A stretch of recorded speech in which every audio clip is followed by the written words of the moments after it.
Hey everyone! Welcome back to my channel. For today's video, tayo ay magluluto ng dinner sa house ni Ayes. So basically, ito ang unang dinner nila dito sa bahay nila.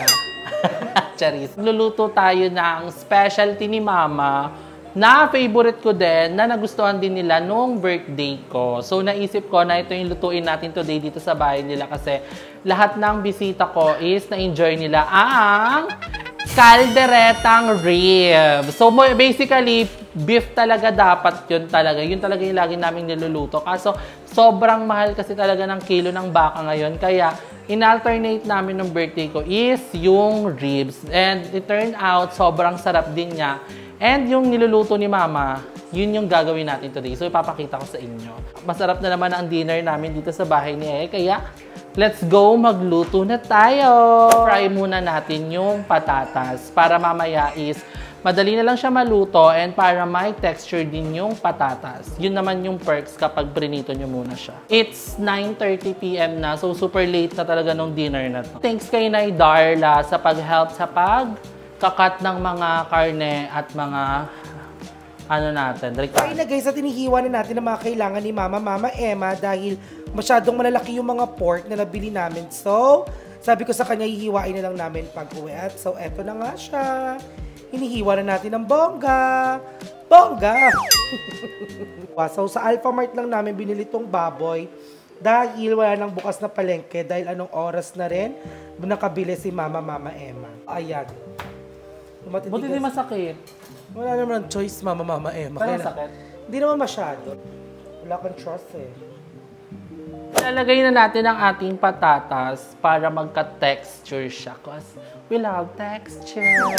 Dilipat natin yung lutuan kasi sira na yung kabila. Alam mo yung parang sasabog siya anytime. Ang pug. Yung parang ama or pop.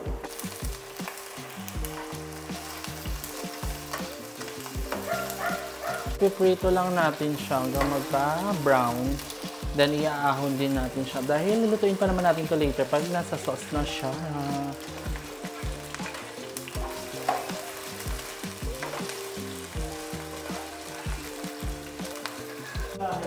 Ahon na natin siya. Lagay na natin ang sibuyas at bawang. Yun ang ating, pagsabayin na natin.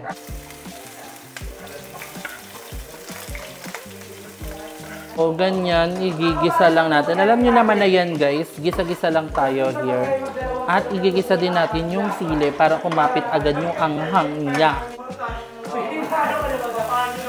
So, masarap to kasi kakapit na yung anghang kasi sinama natin sa gisa mismo yung sili. So lalagay na natin yung 1/4 na baboy. 1/4 lang ba? Hindi, 1 kilo yun.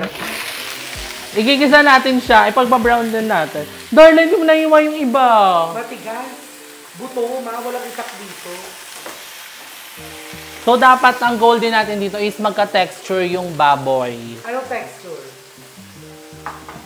Wala akong maisip na joke. Wala akong maisip na joke. Masarap yung medyo magba-brown yung baboy. Yung kaldereta nung birthday ko na sobrang nasarapan ka ba? Oo, nasarapan ako. Ano nga? Masarap nga. Baboy ba yun? Oo, ribs. Baboy yun? Ribs. Ah. Kaya ayun yung naisip ko ngayon na iluto. Ba't parang puro buto-buto siya? Nasa ibabaw nga lang yung laman-laman, yung ilalim may duga. Ay. Naaano ko sa ano. Magluto ka na lang kaya. Mababash? Ha? Dead, masabasher. Pakita natin. Pinag-chopstick naman ako. Eksena Koreana ka. Pinag-chopstick naman tayo sa spare ribs Ayun, ganda. Ganyan ka din ba, Nay? Sinasama mo yung sili sa pag-isa? Oo, kasi mas maanghang Kakapit. siya. Pag nagigisa siya, mas umaanghang. Yes, para hindi makakain si Madam Ivan. Di ba? Yun yung goal. Ano na? Kaya na ni Madam ang pagsabayan. Bakla ka din! Lahat tayo bakla. Sunog yung sibuyas tsaka bawang. Parang kung mag-chili garlic. Okay na yan. Then after nito, lalagyan natin siya ng water. Papakuluan natin siya ng 3 hours. Para sobrang lambot. Sobrang lambot. Tapos ang tips ko sa inyo, wag niyo ilalagay agad yung mga sauce hanggat hindi pa malambot yung karne. Kasi hindi siya lalambot na. Mas matagal siyang lalambot. So, sayang sa gas. So, ipalalagyan lang natin, papabrown lang natin to, tapos tsaka natin siya pakuluan. Stir fry. Yeah, para lumambot. Magi, parang buto-buto, otra. Pero yan yung masarap eh, no? Andyan yung lasa. So, update ko kayo later pag kakain na kami. Ang sarap pala pag, alam mo, nakikita mo yung mga nabibili mo sa bahay, di ba? Sofa. Alam mo, dito na kulay yung sofa. Nagiging accent siya ng bahay. At saka na-enjoy ko siya. Dito ako lagi nakapersonal. Parang ito yung pahinga ko. Hindi ako makapag-comment kasi hindi ko pa siya na-experience. Oo, kasi, ito kasi, itong sofa na to, papatibayin pa namin. Sabi namin, wag muna si Darla para tumagal naman sa amin ng lifetime. Kasi pag kay Darla lang to, good for 1 week lang to. Janet. May nag-comment na pangit daw yung alam niyo guys, ang beauty kasi, subjective kasi. It's all, depending sa perspective mo or opinion mo. Pero for us, maganda ito. Kung makikita nyo in person guys, very good for me, for us. Ang ganda niya, maayos na. Ang elegant. Ang elegant kayo tingnan. Kung hindi kayo nagagandahan, okay lang. Ang minsan nga, hindi kami nagagandahan sa ibang tao, pero nagagandahan sa niya. Kanya-kanya lang yun. At saka ito guys, parang nasa purpose kasi siya. Tingnan niyo itong sofa na to, ang 4-5 siya. Pero alam niyo ba guys, na parang dito ko, ayun nga, parang dito ko nafe-feel yung pahinga. Yung ang sarap niya. Dito ko lagi guys. Pag sobrang pagod ako, upo lang ako dito na parang, alam mo, nawawala na yung ko. Unlike dito, ito guys, worth it din naman to. Itong sofa na to, actually 30... Ako ang pumalit kay Tita Lorna. Yes. Ako naman. Oh my God, excited ako for you! Tita Lorna, huwag mo na. Ito guys, 30K to, tong sofa na to. Pero, alam mo, mas nafe-feel ko tong isa. May ganun kasi, may mga ganun gamit. Oo. Dahil yung sofa ni Darla, pabasurahan na. Pero, ang sarap ng tulog ko doon. Ayun na, sa baba. Oo. Baka lang may tutusok na sa'yo ditong mga pako. Nakalabog na yung gitna, yung pa-letter U ka na habang natutulog. Pero paborito ko yun. Tapos, ito naman kay mama to. As in talagang ito naman yung ni mama. Kaya ito, ilalagay ko na lang sa kwarto ko. Yes, tama. Diba? Yan yung magiging sofa mo doon. Oo. Tapos, may nagsasuggest sa akin, hindi ko nga alam kung saan ko ilalagay yung urn. Gawa ka ng altar. Sabi nga nila, elevated ko na lang daw dito. Ang iniisip ko din naman, gusto ko siyang i-elevate sa kwarto ko, madam. Pwede din. Diba? Sa kwarto ko siya i-elevate. Doon sa medyo sa taas. Diba? Parang ito, yung ganito, sa taas nito. Para, diba? Ano pa rin yung mama. Actually, ang maganda rin dito, yung pagpaakyat ka ng hagdan, parang may altar ka. Di ba dito dyan? Yan, ang sinasuggest naman ni Ma'am Sheria, dito, sa harap. Ayan, actually, Dito, kasi yung mga sinaunang pa dito, sa yung mahaba. dyan talaga yung mga urn. Tapos may mga frame dyan. Oo. Diba? Dapat maganda yung pagkakagawa. Oo, yun nga. Matibay. Dapat talaga hindi Kasi mabigat po. yung lagayan, di ba? Dapat bato pa din, na parang nakadikit sa pader. Oo, pa isisimen. So ayan, nag-isa na natin siya ng maayos. Napakuluan na din natin siya at natuyo na ating sabaw. This is the time na ilalagay na natin ang Del Monte sauce. So lagay na natin. Ang liit pala ng nabili ni Darla. So halu-haluin lang natin. And ang magpapasarap sa ating kaldereta, hindi mawawala ang liver spread. Siyempre ayoko yung isa. Kasi hindi ako yung isa. Luto na ang ating kaldereta at nakain na kami! Ano masasabi? Ano masasabi bago I'm so kumain? excited and gusto ko nang kumain. Gutom na ako. Ako naiiyak ako. Ang tagal siyang niluto. Ako yung iiyak. Hindi Hindi kasi ang sarap ng kaldereta na luto ni Mami. So titikman natin kung lumebel ba ang luto ni Si Mama. Mami Nits ba yung nagluto? Oo. Pero piling ko hindi siya level. Gawat yung binili mong mali. At saka hindi ma-magic sarap si Mami. Oo, ito may magic sarap. Shinorkat kumbaga. Ang shortcut yun. Ang hirap magluto sa lutuan nila Aye kasi walang mahina, walang lahat malakas. Masarap. Chika. Uy, Mama Emma, Chika masarap. In fairness, masarap pa Masarap. Masarap. Magkano yun? Okay. Siyempre Mas masarap patatas. to kaysa dun sa kaldereta ng Uy, fair. Masarap. Tama yung Tado anghang. ka, dinala Siguro mo dahil mas ako. maanghang. Manga. Gusto ko yung anghang. Masarap! Manga? Naiyak ako. Ang sarap ang lasa, ang anghang. Kaso nagkamali ako ng lulo. Tumama kagad sa lalamunan mo. Ang bongga, ang lasa. Legit. Thumbnail.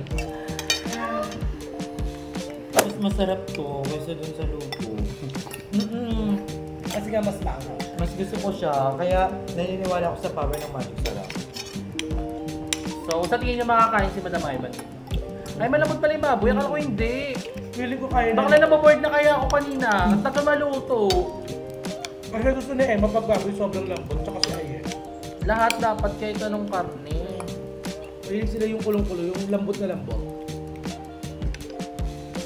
Ang sarap ng patatas, lasang french fries dahil prinito. Ayun ko may amoeba ka. Ayun na naman sa mga ano nyo. Kaldereta, pinaka-favorite mo. Kaya kaldereta talaga. Red sauce, lahat ng red sauce, diba? Hindi ko alam kung bakit. Tsaka chicken curry. Pero masarap naman ang kaldereta kasi talaga. Mapababoy, mapamanok, no? Ako talaga beef lang dati. Nung birthday ko lang na-try mag-kaldereta ng pork. Masarap din pala siya. Naman, kasi yung sauce naman talaga ang galap. Pero feeling ko masarap lang siya kapag buto-buto din talaga kasi mas malasa. Pag normal na baboy lang yung laman, ganyan. Feeling ko di siya masarap. Liempo ken. Ang masarap na kasi gutom ka. Hindi ba mas masarap nga to? Kasi mas maanghang. Mas gusto ko to kasi mas maanghang. Di ba sobrang hilig natin sa maanghang? Bongga, May. Thank you, May. Thank you kay Lord. Thank you. For this person, hindi na kita nagtsatsaga dun sa ano, lutuan.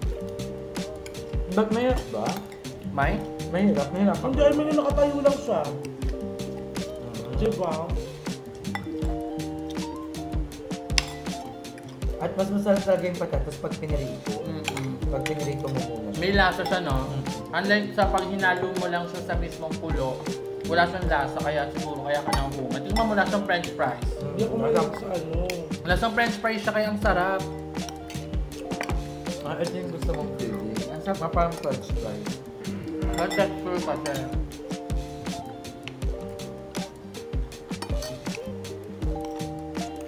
Yung buto-buto, di ko sure kung luto. Luto yan, pinakuluan. Masarap pala siya in fairness. Masarap na rin kahit yung ano mo, yung giniling, masarap.